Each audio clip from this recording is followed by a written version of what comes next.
Hola a tothom, en aquest vídeo intentaré fer aquest puzzle. Abans de començar us posaré un context. L'altre dia em van regalar un puzzle.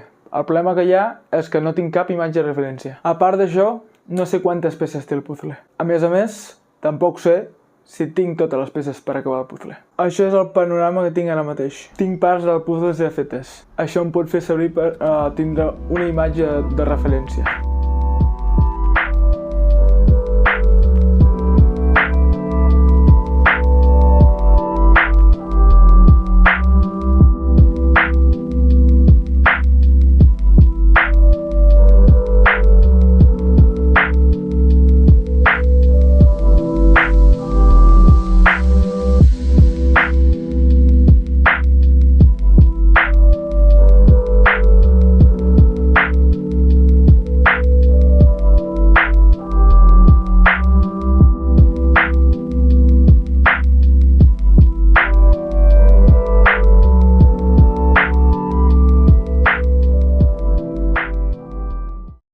Això són els avanços que he fet fins ara. La imatge de puzzle és aquesta. I el total de peces que té aquest puzzle és de 4.000 peces.